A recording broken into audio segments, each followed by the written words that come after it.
যে জুলাই সনদ বাস্তবায়নের ক্ষেত্রে এবং গণভোটের রায় কার্যকর করা নিয়ে সরকারের পক্ষ থেকে প্রকাশিত এবং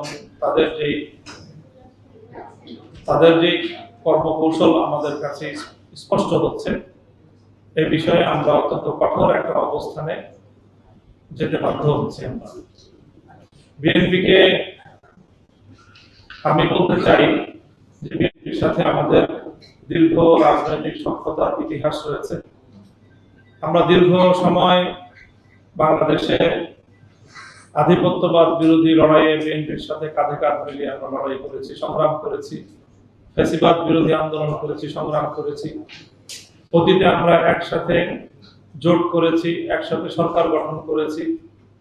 আমাদের অনেক ইতিহাস রয়েছে।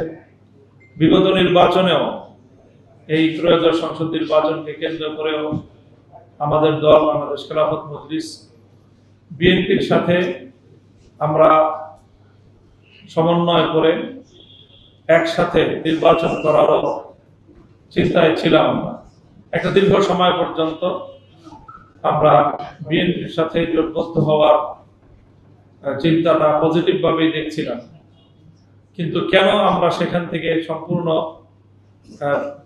বিরোধী একটি অবস্থানে গেলাম সেটা জাতির কাছে আমরা আগেও পরিষ্কার করেছি, আবারও আজকে বলছি।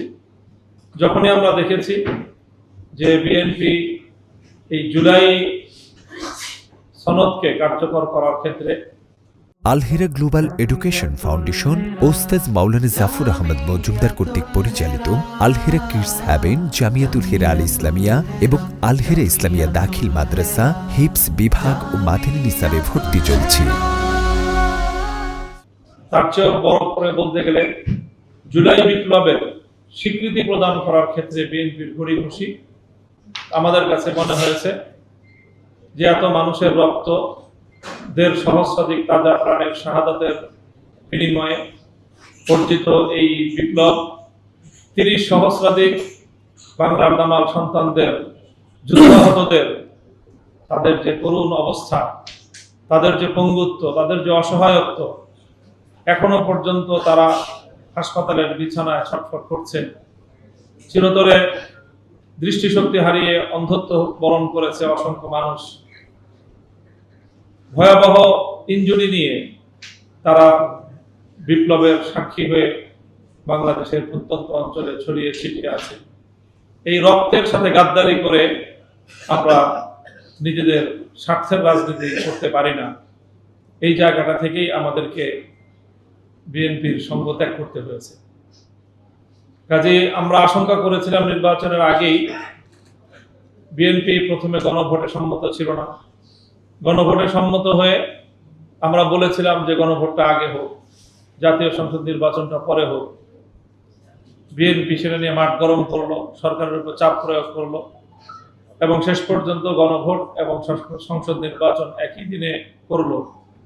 তখনই আমাদের মনে শঙ্কা ছিল যে বিএনপি এই জাতীয় দুরভিসন্ধি আনতে পারে এবং আমাদের নির্বাচনের পরে আমাদের শঙ্কা বাস্তবায়িত হলো এবং বিএনপি ইউটার্ন নিল, বিএনপি পল্টি মারলো। এক কথায় বলতে গেলে শিশির মনির ভাই প্রশ্ন তুলে গেছেন যে কেন বিএনপি জুলাই বিপ্লবের কথা বেমালুম ভুলে গেল, বা আসলেই কি বেমালুম ভুলে গেল।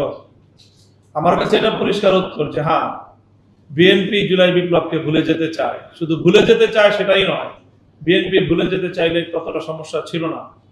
বিএনপি জুলাই বিপ্লব এবং গণ অভ্যুত্থানের কথা জাতিকে ভুলিয়ে দিতে চায়।